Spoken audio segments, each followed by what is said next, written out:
ng UP Population Institute, dumarami ang bilang ng mga nangangaliwa o mga nagtataksil sa asawa, mapa-mister man o misis. Ito rin kaya ang dahilan kung bakit dumarami ang bilang ng mga private detective agencies o mga private investigators.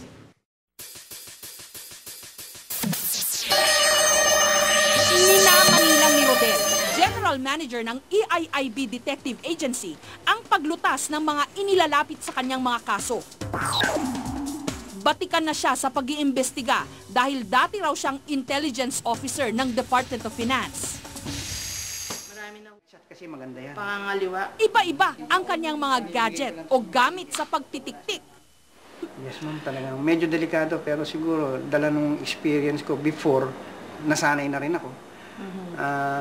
Kumaga ito ang field ko, I love this job, I have to perform. Ang kip-kip na baril ang siya namang kakampi. Pero ang kaba, napapalitan ng saya sa tuwing tagumpay ang operasyon. Para kang lumulutang sa alapaa, para kang naglalakad ng taas ang noo mo.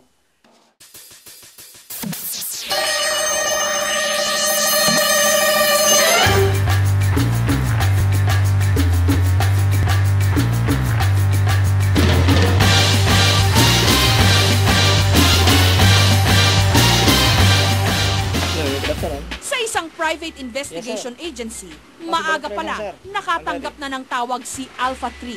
Yes, sir. Target area, sir. Isang PI o private investigator. Agent for short. IG, sir. Ang misyon, hindi isang kaso ng pangangaliwa o infidelity, kundi carnapping. Isang kotse ang nakarnap sa Pasig at misyon niyang hanapin kung sino ang salarin. Agad niyang inihanda ang kanyang mga gamit. Pwede siyang magpanggap na abogado, taga-ayos ng telepono, o newspaper boy. Maaring kartero ako, maaring nagtitinda ng sorbetes, mababalot, everything. Pero sa assignment na ito, simple lang ang napili niyang disguise o pagpapanggap. Kailangan raw, hindi pansinin ang kanyang suot. Natin kung may titingnan tayong paupaang bahay. Habang nasa biyahe, niradyohan niya ang makakasama niyang PI sa pagmamanman. So anong pakiramdam nyo ngayon sir? Papunta tayo doon? Normal lang? Normal lang. Sanay na. Just another day. Alam mo na yung kilos niya. Batikan na ngang private eye itong si Alpha 3. Wala nang kaba sa kanyang dibdib.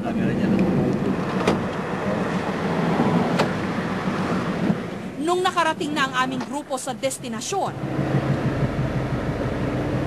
siniyasat kung naroon ang di umano'y kinarnap na kotse. Magamunit sa tabi. Ito tayo dito. Dito lang muna. Maya-maya lang. Ano sir? Anong meron? Alpha 1, Alpha 1, Alpha 3. Correct. Negative. Isa lang na nandun. Ganyan na talaga eh. Pero never say die ang mga PI. Ilang sandali lang, naglakas loob uli siyang bumaba upang silipin ang garahe. Baka sakaling nandoon ang hinahanap na kotse. At sa pagkakataong ito, kumpirmado, positive ang target. It's positive. Yung target na sasakyan na hinahanap natin nandun sa loob. Nakuna natin ang video, nakuna natin ang still pictures. Kinabukasan, ipinakita sa akin ni Alpha 3 ang mga nakalap niyang ebidensya. Sir, kunan lang namin si Reyna. Naghahanda na raw ang kanyang kliyente na siyang pinagnakawan ng sasakyan para gawin itong ebidensya sa isasampa niyang kaso. Mission accomplished!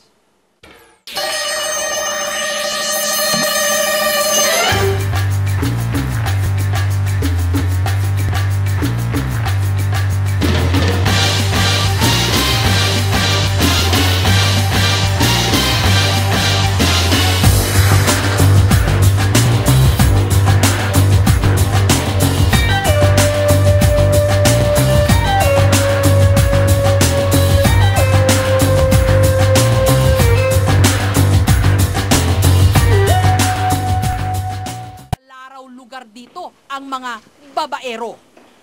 Kung gusto mong tumalo, pwede ka tumalon. Ilang beses na raw kasi siyang nasaktan sa pag-ibig, kaya't hindi na siya madaling magtiwala pa sa mga lalaki. Nung siya'y kutuban na nambababae ang ex-boyfriend na kapwa niya artista na si Mon Confiado, pinatiktikan niya ito sa isang PI o Private Investigator. Diba para at least yung, hello, ito na yung, yung proof. Parang, huwag ka nang, ayoko na siya magsalita pag pinakita ko yun. Eto. Yung tipong gusto ko yung hindi na siya makakapagsalita. Pero desidido si Donna na malaman kung may kirida ang kanyang asawa. Lalo pat nabasa niya sa cellphone nito ang mga kahina-hinalang text message. Kaya't nung muli siyang kumuha ng PI, sumama na siya tuwing may surveillance. Hanggang nakita niya sa sarili niyang mga mata ang sikreto ni Mister. Nakakagulat na na bagay, yung may anak na sila. Siyempre masakit. Parang pinagtaksaman ka na. Langit at lupa niyan eh. Didemanda pa rin daw niya ng concubinage o pakikiapid ang kanyang mister at ang kanyang testigo, ang inarkilang private investigator. Si Teresa, matagal nang hiwalay sa kanyang British boyfriend. Laking gulat na lang nung nalaman niyang wala na silang relasyon, alam pa rin ng kanyang ex ang bawat kilos niya. Takot na takot ako. Siyempre, andun yung pressure na every time na lumalabas ako, alam ko, may sumusunod sa akin. Kaya kumuha si Teresa ng isang private investigator o PI para malaman kung paano nakakakuha ng impormasyon ang dati niyang nobyo tungkol sa kanya. Siyempre, nung pinasundan ko yung ex-boyfriend ko, siyempre, nalalaman namin kung sino yung mga kausap niya. And there is this one guy na lagi niya kausap. So, ginawa ng detective ko, pinasundan niya yung guy na yon. Tapos nalaman namin from his, dun sa mga previous thing, na detective din yung guy.